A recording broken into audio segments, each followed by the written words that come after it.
Buenas. En el día de hoy vamos a tratar lo que es la tecnología de la información. Conociendo que tecnología es cualquier herramienta, ¿verdad?, que ayude al hombre en sus faenas diarias. En este caso, la tecnología de la información es la ciencia que estudia las técnicas y procesos automatizados que actúan sobre los datos y la información. Es decir, es esa herramienta que permite que a través de los datos que se introducen pueden hacer un proceso que a la final genera una información. Entonces, ¿cuál es esa tecnología que nos permite a nosotros realizar ese proceso? También conocida como informática, que es la fusión de los términos informática y automática, que es el proceso automático o automatizado de la información. Las tecnologías de las telecomunicaciones, que estudian las técnicas y procesos que permiten el envío y la recepción de información a distancia. Es decir, que además de esas tecnologías, requiere de otros equipos que permitan que la información o el mensaje pueda enviarse a distancia.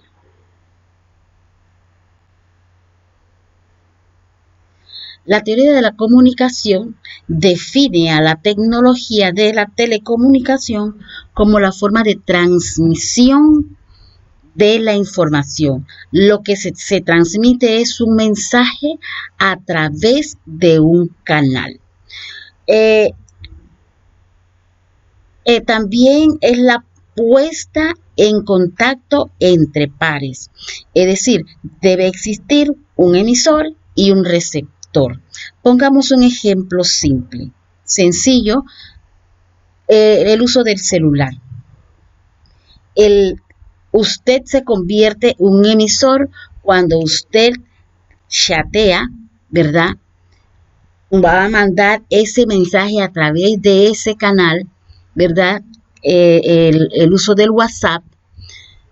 Pero usted tiene que conocer el teléfono de esa otra persona a la que usted le va a enviar el mensaje, que él se convierte en un receptor. Al recibir en la persona el mensaje, le da entonces a usted una respuesta. Entonces es una retroalimentación. Ya usted entonces se convierte también en receptor. ¿Ya? La historia del computador. Aquí nos vamos a enfocar en los puntos más relevantes. ¿Qué es lo que predomina en cada una de esas generaciones de computadora?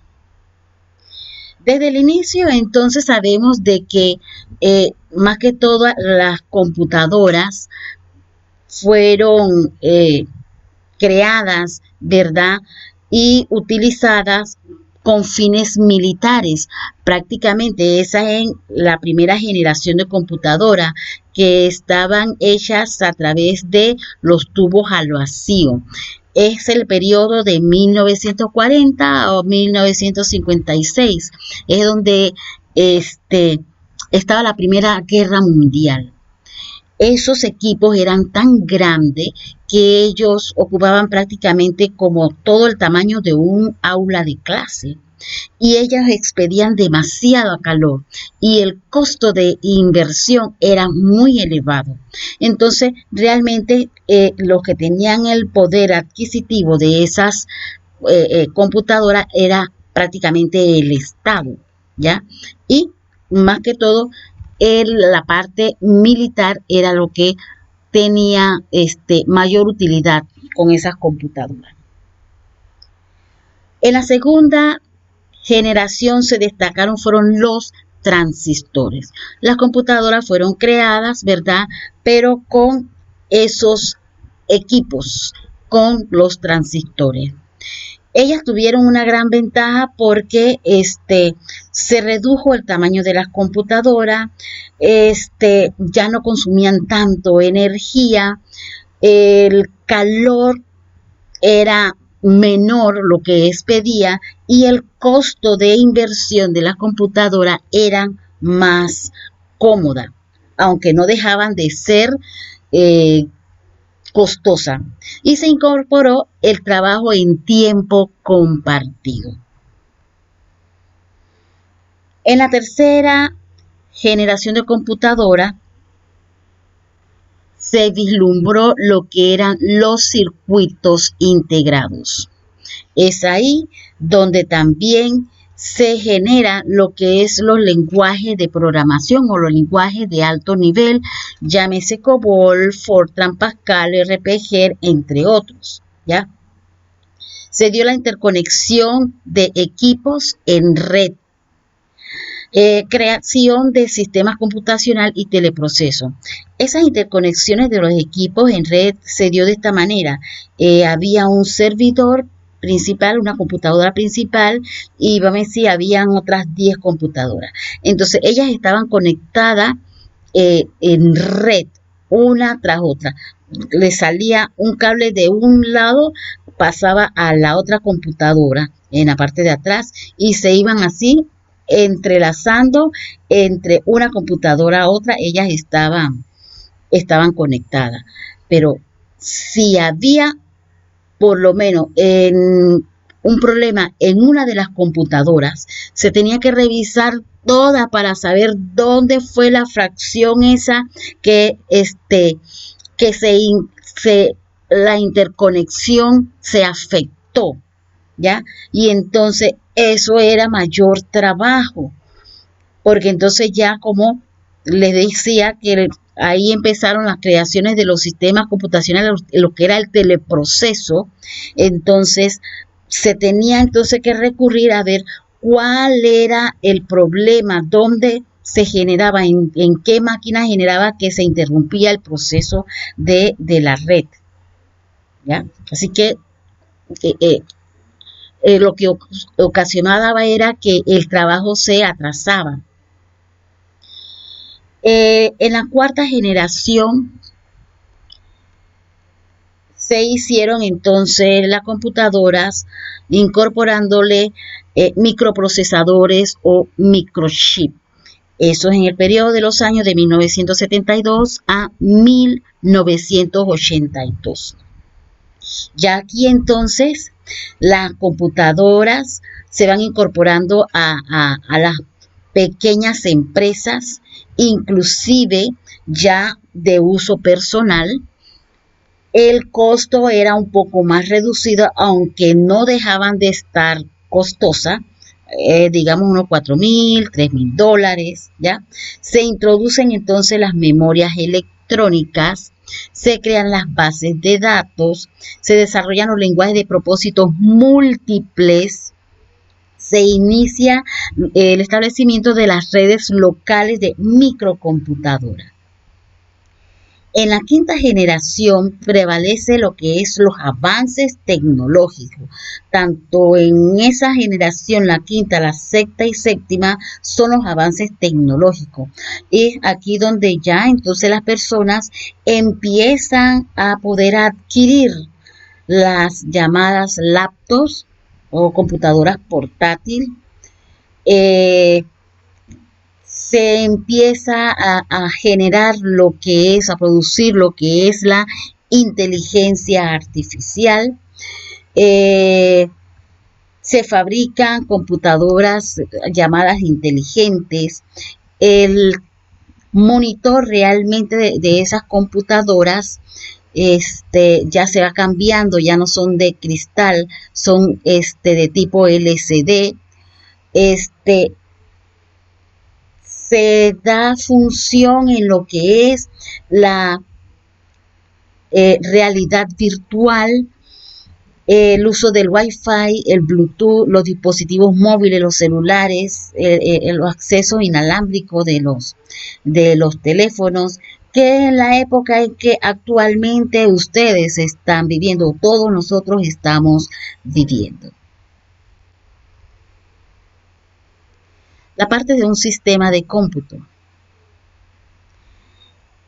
El esquema básico del hardware. Recordemos de que la computadora, al hablar de computadora, hablamos de la parte hardware y la parte software. En este caso, veamos lo que es la parte hardware. La parte hardware es todo lo que nosotros podemos tocar, ver de la computadora. Las unidades la estructura realmente funcional de la computadora está basada con las unidades de entrada. Aquí en las unidades de entrada se involucra lo que es el teclado, el ratón, los lectores, los ópticos, en donde esa es una manera, como la interfase que nos permite a nosotros introducir los datos, introducir las instrucciones, ¿verdad?, que van a ser alojadas en la CPU, en la unidad de control, ya en la unidad aritmética lógica, que es donde se hace realmente el proceso interno, ¿ya? Hacemos uso de lo que es la memoria principal y todo, para que se genere entonces los datos, se generan una información, que esa información entonces la podemos ver a través de la unidad de salida, llámese la pantalla del monitor o llámase a través de un papel impreso utilizado por la impresora. Quiero hacer también una explicación de lo que es la memoria RAM y la memoria ROM. La memoria RAM es volátil. Quiere decir de que en un momento dado usted está utilizando la computadora, está levantando un documento, pero si usted no logra grabar ese archivo, esa información, y se va a la luz, usted lo más seguro que pierde esa información. Por eso que le llaman que es volátil. Esa memoria, la memoria RAM, lo que le permite es que usted pueda tener abierto varios archivos, puede inclusive tener acceso a internet, buscar información y tener algún archivo abierto y todo, y le permite, por su capacidad, también dependerá de la capacidad de memoria que se tiene para poder tener todos esos archivos abiertos, ¿ya? Y también está la memoria RAM. La memoria ROM, perdón, es una programación que hace el fabricante. Ustedes ven que cuando al encender la computadora empieza a generarse una serie de información que a veces no le da oportunidad a ustedes ni siquiera de leer lo que está saliendo, ¿ya? Eso es la memoria ROM. Y eso lo hace, son instrucciones que realmente tiene el fabricante en esa memoria ROM. Veamos el elemento lógico. Ya vimos la parte de hardware. Ahora el elemento lógico, que es el software. El software realmente es la parte lógica de un sistema de informático.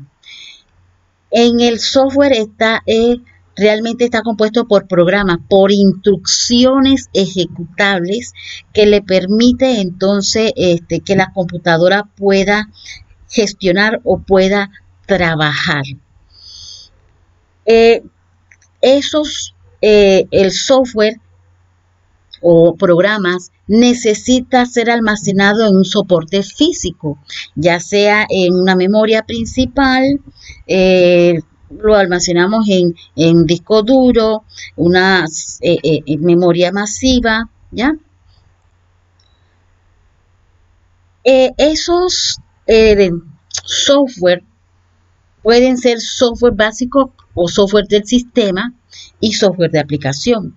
Como ya les decía, el software principal, que es el sistema operativo, ¿ya?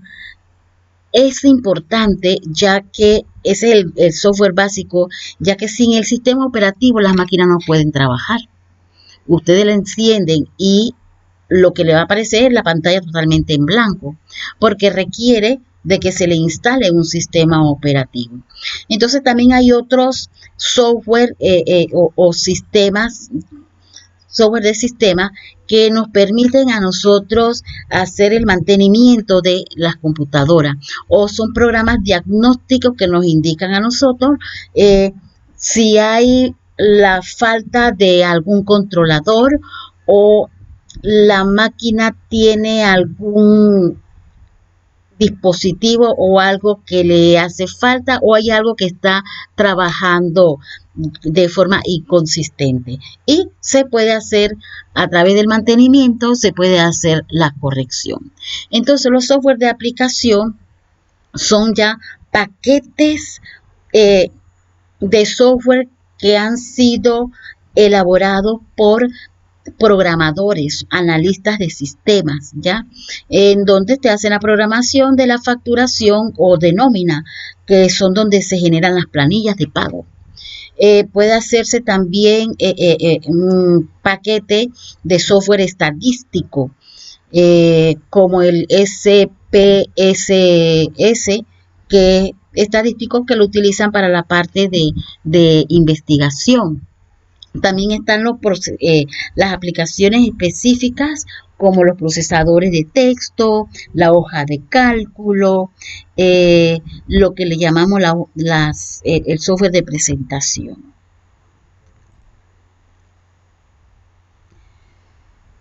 Pero existe una manera también en donde nosotros debemos organizar los datos, ¿ya? Y realmente hay que considerar que los datos utilizados por los programas forman parte de un software, ¿ya? Porque nosotros tenemos que introducir datos para que se pueda hacer el proceso y generar información. El sistema operativo permite que el usuario trabaje en una estructura lógica que está basada en ficheros que constituye la herencia de los sistemas manuales. Es decir, prácticamente tal como nosotros trabajamos de manera manual, física, lo que es los ficheros o los archivadores, que lo tenemos con carpetas, todo dividido. De esa misma manera se ha puesto que como que el sistema operativo trabaje de su forma gráfica de esa manera. Ustedes ven que cuando en la computadora aparecen pequeños iconos, imágenes, ahí entre esas hay una imagen como de una carpeta. Eso es un fichero en donde, si nosotros entramos a ese fichero, vamos a encontrar registros, ¿ya?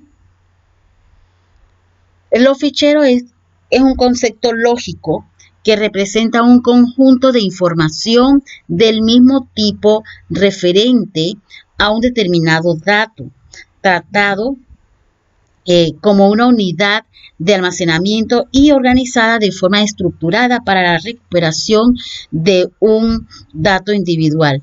Por ejemplo, un fichero de empleados de una compañía, el fichero de los estudiantes de cada una de las facultades, ¿ya?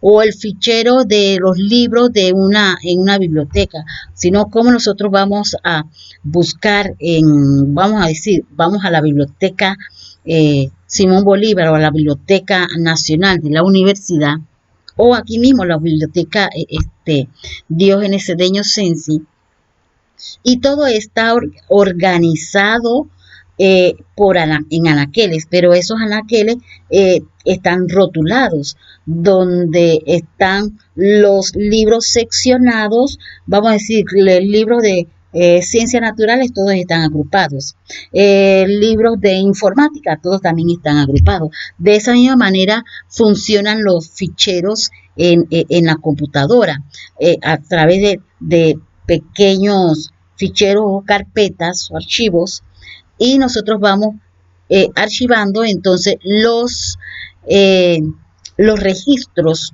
¿ya? O archivos dentro de esas carpetas. El registro es la unidad elemental que compone los ficheros.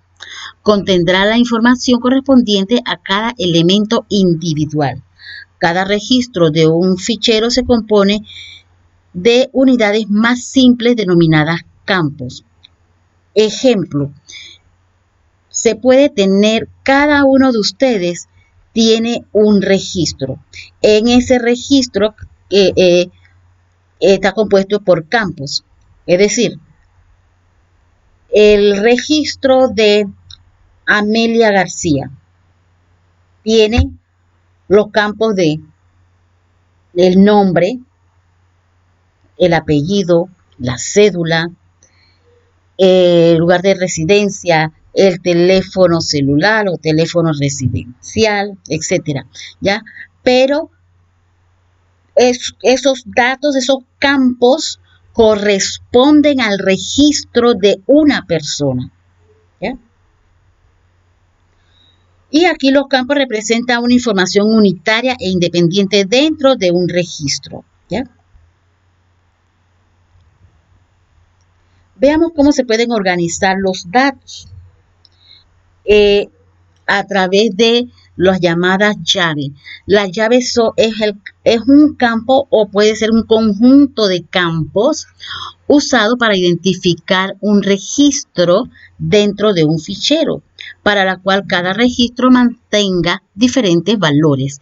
Ejemplo, si nosotros en la forma de parte física tenemos un fichero, pero ese fichero está ordenado con los registros a través de el número de cédula para poder localizar rápidamente la carpeta.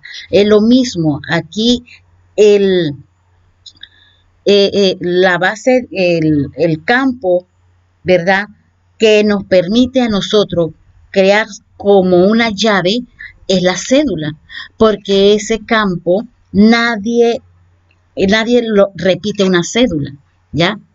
A cada persona le corresponde una cédula. Entonces, por lo general, siempre se utiliza el campo de cédula como una llave. Pero si vamos a hablar de una empresa donde llevan un inventario, entonces ya es un código que se utiliza, que se puede armar con varios campos, ¿verdad? Llámese el código del mismo registro, que eso se crea, ¿ya?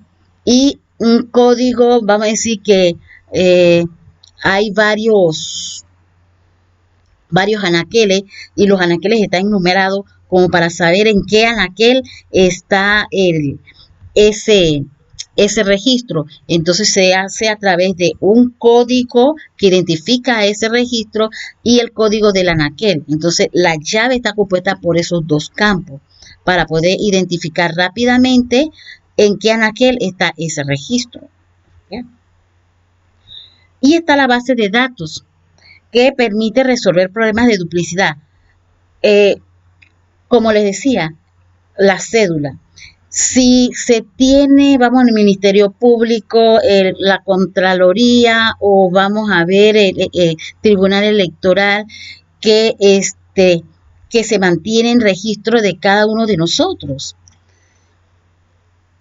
Si hay una persona que va a ingresar por primera vez a registrar a alguien en el registro público, en el Tribunal Electoral, se debe hacer a través de la cédula. Pero ¿qué sucede? La base de datos nos permite identificar esa duplicidad. Si se introduce esa cédula y ya esa cédula existe en el sistema, lo que va a emitirnos a nosotros es como un mensaje indicando que la cédula ya existe y no le va a permitir que se introduzca esa cédula, ¿ya? Entonces hay que verificar entonces cuál es el error. Puede que la cédula que ya esté dentro esté equivocada o viceversa, la cédula que se le esté dando capturando, se está capturando mal, ¿ya? Esa base de datos bien estructuradas, con su forma de programación lógica que tenga, se puede crear nuevos datos, crear nuevos registros, actualizar, hacerle modificaciones y se le puede inclusive eliminar. Bueno, con esto hemos llegado a la parte final de esta presentación. Más adelante le voy a estar enviando a ustedes